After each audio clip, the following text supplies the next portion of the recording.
तो class 10 physics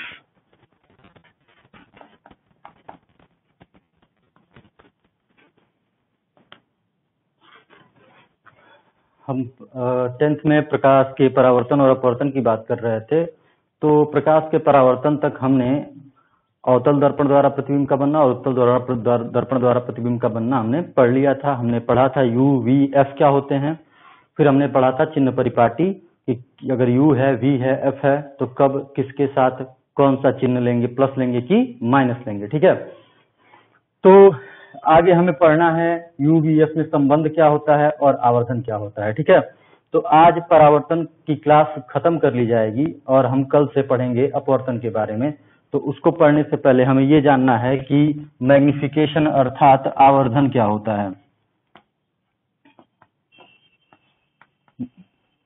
और फिर हमें जानना है कि U, V और F में संबंध क्या होता है। ठीक है, और M का भी संबंध देखेंगे U और V से। ठीक है, तो पहले हम आवर्धन जान लेते हैं कि आवर्धन होता क्या है, फिर अंत में हम U, V, F और में संबंध निकाल लेंगे। ठीक है, तो आवर्धन कहते किसे हैं, तो आवर्धन से हमें यह पता चलता है, चाहे आवर्धन हमें यह बताता है कि प्रतिबिंब वस्तु की अपेक्षा कितना गुना बड़ा या छोटा बनेगा। ठीक है, आवर्धन हमें यह बताता है कि प्रतिबिंब वस्तु की अपेक्षा कितना गुना लंबा या छोटा होगा। ठीक ना, तो ये M होता है। ठीक ना, आवर्धन। तो आवर्धन होता वास्तव में क्या है, तो अनुपात होता है। किसका अनुपात होता है, प्रतिबिंब का की ऊंचाई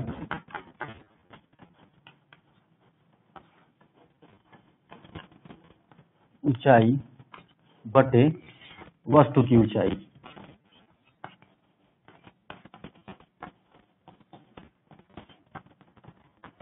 तो आवर्धन होता क्या है, तो आवर्धन प्रतिबिंब की ऊंचाई और वस्तु की ऊंचाई का अनुपात होता है, या आवर्धन से हमें यह पता चलता है कि बनने वाला प्रतिबिंब वस्तु की अपेक्षा कितना गुना बड़ा या छोटा बनेगा। ठीक है, दोनों परिभाषाएं आप दे सकते हैं। तो अगर हम प्रतिबिंब की ऊंचाई को HI से डिनोट करें, HI मतलब हाइट ऑफ इमेज, और वस्तु की ऊंचाई को हम HO से रिप्रेजेंट करें, मतलब हाइट ऑफ ऑब्जेक्ट, तो आवर्धन निकल के आता है HI/HO, मतलब height of image upon height of object. यही होता है हमारा आवर्धन। आवर्धन भी दो प्रकार के होते हैं, एक होता है क्षैतिज आवर्धन और एक होता है ऊर्ध्वाधर आवर्धन। तो ये हमारा ऊर्ध्वाधर आवर्धन है। ठीक ना, ये लॉन्गिट्यूडनल है। ठीक है, हम एक हॉरिजॉन्टल के बारे में पढ़ते हैं, लेकिन हॉरिजॉन्टल के बारे में हमें नहीं पढ़ना है, हमें बस लॉन्गिट्यूडनल के बारे में पढ़ना है। तो आवर्धन, या सीधे सीधे 10 के बारे में बात करें तो 10 के हिसाब से, कक्षा 10 के हिसाब से आवर्धन की परिभाषा हम सीधे सीधे कहेंगे कि आवर्धन एक अनुपात होता है, और वस्तु की प्रतिबिंब की ऊंचाई और वस्तु की ऊंचाई के अनुपात को हम आवर्धन कहते हैं। आवर्धन का कोई मात्रक नहीं होगा।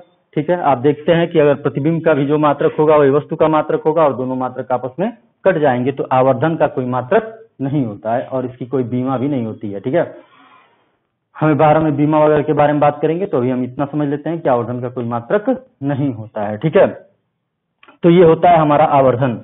देखिए, आवर्धन और V मतलब ध्रुव से वस्तु प्रतिबिंब की दूरी, और U ध्रुव से वस्तु की दूरी में भी एक संबंध होता है, और वो संबंध होता है M बराबर -V/U। ये हम अभी सिद्ध करेंगे, ये वाला हम तब सिद्ध करेंगे जब हम पढ़े U, V और F में संबंध पढ़ेंगे, उसी समय मैं ये सिद्ध कर दूंगा। ठीक है, और तब यहाँ से दोनों को अगर हम तुलना कर दें तो M बराबर निकल के आएगा height of image upon height of object बराबर -V/U। तो ये होता है आवर्धन। ठीक है, ये आवर्धन होता है। ये आवर्धन की परिभाषा के हिसाब से हमने सूत्र लिख दिया है, HI/HO। ये हमारा अनुपात होता है, हम सिद्ध करेंगे कि M बराबर होता है -V/U होता है, और हम ये सिद्ध कर देंगे। ठीक है, तो अब हम बात करते हैं U, V और F में संबंध की। नोट कर लेंगे आप।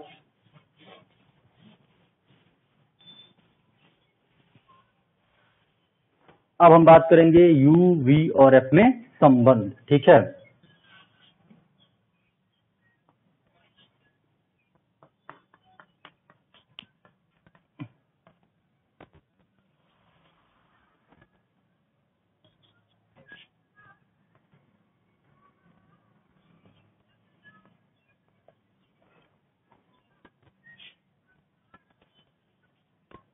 देखिए आपको एक चीज और नहीं बताया गया है, मैं आपको बता दूं। दर्पण के फोकस दूरी व वक्रता त्रिज्या में संबंध।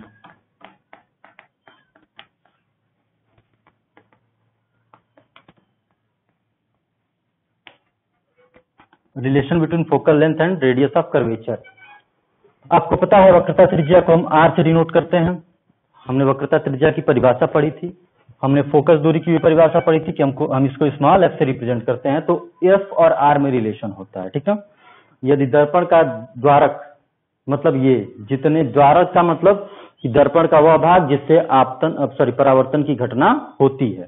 तो अगर यह दर्पण का द्वारक बहुत छोटा हो तो एफ बराबर होता है आर बटे 2, या यहां से लिख सकते हैं आर बराबर 2f। यदि दर्पण का द्वारक अत्यंत छोटा हो, सूक्ष्म हो, तो जो फोकस दूरी होती है वो वक्रता त्रिज्या की आधी होती है, f बराबर r/2, या r बराबर लिख सकते हैं 2f, यानी अर्थात वक्रता त्रिज्या फोकस की 2 गुनी होती है, ठीक ना। तो हमने पढ़ा m और uv में संबंध, ठीक ना। उसके बाद हमने पढ़ लिया f और r में संबंध। अब हम पढ़ेंगे uv और f में संबंध।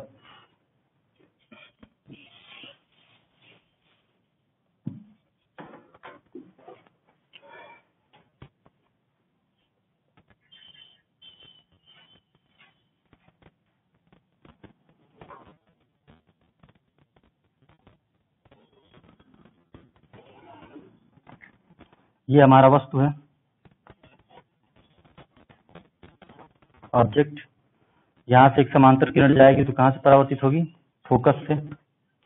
एक हम फोकस से ले लेते हैं, तो ये जब दर्पण के तल से टकराएगी तो निकल जाएगी, ठीक है।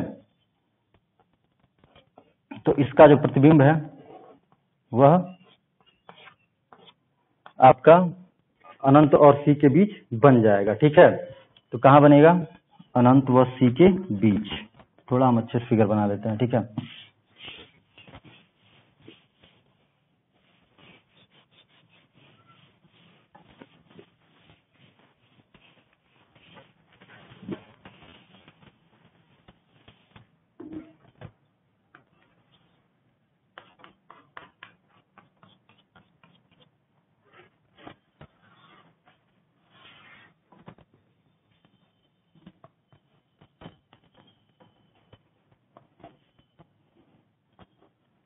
ये वस्तु है, हमने अनंत और सी के बीच रखा है।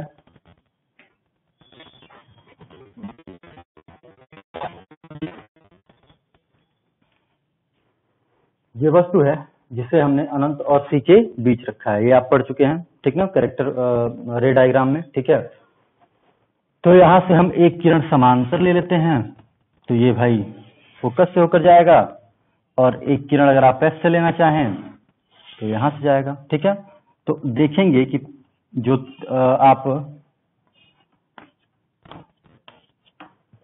हमने पढ़ाया हुआ है कि जो किरण मुख्य अक्ष से समांतर जाती है वो फोकस से होकर जाती है, और जो किरण फोकस से होकर जाती है वो परावर्तन के पश्चात मुख्य अक्ष के समांतर हो जाती है, और जहां दोनों किरणें काटेंगी वही प्रतिबिंब बन जाएगा। तो किरणें काट रही है सी और एफ के बीच, तो प्रतिबिंब सी और एफ के बीच बनेगा, ठीक ना। अब थोड़ी बात कर लें यू वी और एफ क्या होगा। तो देखिए ये ध्रुव है, ये एफ है, तो इसके बीच की दूरी क्या होगी? स्मॉल एफ, मतलब फोकल लेंथ, फोकल दूरी यहां से यहां तक की। ये ध्रुव है, ये प्रतिबिंब है, तो यहां से यहां की दूरी को हम क्या कहेंगे? v। ये ध्रुव है, ये आपका वस्तु है, तो यहां से ध्रुव से हमने पढ़ा है वस्तु की दूरी को हम कहते हैं u, ठीक है। तो ध्रुव से वस्तु की दूरी u, ध्रुव से प्रतिबिंब की दूरी v, और ध्रुव से फोकस के बीच की दूरी फोकल लेंथ। तो u, v और f में संबंध होता है 1/f बराबर 1/v प्लस 1/u, और ये दोनों ही दर्पण के लिए होता है, चाहे ये उत्तल दर्पण हो या अवतल दर्पण हो, ठीक है। लेंस में यही प्लस की जगह माइनस आ जाता है, ठीक। तो दर्पण के लिए u, v, f में संबंध होता है 1/f बराबर 1/v प्लस 1/u, ठीक। मतलब कि दर्पण के लिए फोकस दूरी का व्युत्क्रम u मतलब ध्रुव से वस्तु की दूरी के व्युत्क्रम और ध्रुव से प्रतिबिंब की दूरी के व्युत्क्रम के योग के बराबर होता है, ठीक ना। 1/f बराबर 1/v प्लस 1/u। एक बार फिर से सुन लीजिए, इसको शब्दों में क्या लिखेंगे कि दर्पण में ध्रुव से फोकस के बीच की दूरी का व्युत्क्रम ध्रुव से वस्तु के बीच की दूरी के व्युत्क्रम और ध्रुव से प्रतिबिंब की दूरी के व्युत्क्रम के योग के बराबर होता है, ठीक है। और ये दोनों ही दर्पण के लिए होगा, चाहे उत्तल हो या फिर अवतल हो। और हमने f और r में रिलेशन बता दिया है कि f बराबर r/2 और यहीं पर m भी आ जाएगा, m बराबर hi/ho बराबर -v/u। तो ये इतने संबंध हैं। एनसीईआरटी की बात की जाए तो u v f ने संबंध को डिराइव नहीं किया हुआ है, ठीक है। u v और f ने संबंध को डिराइव नहीं किया है, तो अगर डिराइवेशन चाहिए तो जब कभी क्लास चलेगी तो वहां पर डिराइव कर दिया जाएगा, ठीक है। क्योंकि ये टाइम टेकिंग प्रोसेस है, मतलब जो भी आपका टाइम ही वेस्ट होगा। तो अभी तक आप इतना ही समझ लीजिए कि 1/f बराबर 1/v प्लस 1/u। डिराइवेशन नहीं दिया है, हम बाद में कर लेंगे, ठीक है। अगर आपको उत्सुकता है जानने के लिए तो वो हो जाएगा, ठीक। आप मैसेज कर देंगे, हम प्रूफ कर देंगे। तो ये हो गया आपका पूरा का पूरा परावर्तन, ठीक है। अब हम उत्तल दर्पण और अवतल दर्पण के भाई थोड़े प्रयोग भी समझ लें। भाई इतना पढ़ा तो प्रयोग भी हमें जानना पड़ेगा, ठीक है। तो उत्तल दर्पण का प्रयोग और अवतल दर्पण का अनुप्रयोग, ठीक है, कि इसका प्रयोग कहाँ कहाँ किया जाएगा।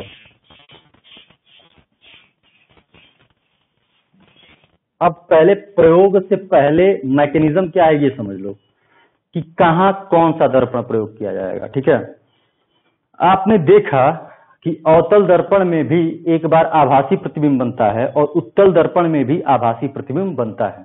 अवतल दर्पण में आभासी प्रतिबिंब तब बनता है जब वस्तु को हम पोल और फोकस के बीच में रखते हैं, और उत्तल दर्पण में तो चाहे कोई भी स्थिति रहे वस्तु का प्रतिबिंब आभासी ही बनता है। लेकिन ध्यान देने वाली बात है कि अवतल दर्पण में जो आभासी प्रतिबिंब होता है वो वस्तु से बड़ा होता है, जबकि उत्तल दर्पण में बना आभासी प्रतिबिंब वस्तु से छोटा होता है। आप अपने नोट्स को निकाल के देख लीजिएगा। तो जहां भी हमें आभासी और बड़े प्रतिबिंब की आवश्यकता होगी, कैसी आभासी प्रतिबिंब मतलब सीधा दिखे और बड़ा दिखे, तो हम वहां पर क्या प्रयोग कर लेंगे, अवतल दर्पण। और जहां पर हमें आभासी लेकिन छोटे प्रतिबिंब की आवश्यकता होगी वहां पर हम प्रयोग कर लेंगे उत्तल दर्पण, ठीक है। अब जैसे कोई ऑपरेशन हो रहा हो तो हमें क्या चाहिए, हमें चाहिए कि जो अंदर की चीजें हैं वो बड़ी और सीधी दिखें, तभी तो ऑपरेशन सक्सेसफुल हो पाएगा। तो डॉक्टर्स जो होते हैं वो अवतल दर्पण का प्रयोग करते हैं, ठीक है। कैसे, उन्हें भाई वस्तु की प्रतिबिंब को उन्हें बड़ा बनाकर देखना होता है और सीधा चाहिए, ठीक है। तो चाहे वो आंख के डॉक्टर हो या कान के डॉक्टर हो या फिर कोई भी डॉक्टर हो, अगर उससे वो जो है कि आंख, नाक, कान, गले वगैरह के ऑपरेशन में अवतल दर्पण का प्रयोग किया जाता है। और इस प्रकार अवतल दर्पण को रखा जाता है कि जो वस्तु है वह पोल और फोकस के बीच में आए ताकि उसका प्रतिबिंब बड़ा और आभासी बने, ठीक। पहली बात ये आपने ये भी देखा। जैसे अब थोड़े जो आप सैलून होते हैं, जो बार्बर्स होते हैं, जो सैलून होते हैं, हेयर कटिंग सैलून जो होते हैं, वहां पर भी जो शीशा लगा होता है वो अवतल होता है, ठीक ना। अवतल होने से क्या होगा कि आपका जो प्रतिबिंब है वो थोड़ा बड़ा दिखाई देगा। कब, जब वस्तु को पोल और फोकस के बीच में रखा जाए। तो मतलब जहां पर भी प्रतिबिंब आभासी चाहिए अर्थात सीधा चाहिए और बड़ा चाहिए, तो वहां पर हम क्या प्रयोग कर लेंगे, अवतल दर्पण। आपकी किताब में लिखा है, आप पढ़ लेंगे। अब उत्तल दर्पण का प्रयोग, मान लीजिए आपको वस्तु चाहिए छोटी और आभासी। मान लीजिए आप गाड़ी चला रहे हैं, आपको पीछे की वस्तु देखनी है, ठीक है। तो पीछे की वस्तु को आप बड़ा करके देखेंगे नहीं, क्योंकि बहुत सारी वस्तुएं आपको पीछे दिखाई दे सकती हैं। तो छोटा चाहिए आपका प्रतिबिंब ताकि काफी सारे प्रतिबिंब आ जाएं। तो साइड मिरर्स जो होते हैं, जो भी आपका ऑटो ड्राइवर चाहे बस ड्राइवर जो भी होते हैं, उनके बगल की मिरर होती है जिसे हम साइड मिरर कहते हैं, वहां पर उत्तल दर्पण का प्रयोग किया जाता है। क्यों, ताकि पीछे की वस्तुओं का प्रतिबिंब सीधा और छोटा बने, ताकि हम आराम से गाड़ी को ड्राइव कर सके, हमें पता चल सके कि पीछे से कौन सी वस्तु चाहे कौन सी व्हीकल आ रही है, ठीक है। तो ये अवतल दर्पण और उत्तल दर्पण का अनुप्रयोग हो गया। आपकी किताब में भी अच्छे से लिखा है, आप उसको पढ़ लेंगे, ठीक है। और यहां तक परावर्तन है। अगर आपको कोई भी दिक्कत हो परावर्तन की पूरे चैप्टर में तो आप पूछ सकते हैं, ठीक है। इसके बाद कल से हम स्टार्ट करेंगे अपवर्तन, ठीक है। और अपवर्तन को प्रारंभ करने से पहले जो न्यूमेरिकल्स है, जो यूवीएफ पे बेस्ड क्वेश्चंस हैं, उन्हें भी हम एक एक करके चाहे एक आध क्वेश्चन हम देख लेंगे, ठीक है। तो इसके बाद हम अपवर्तन कल बात करेंगे। बाकी धन्यवाद।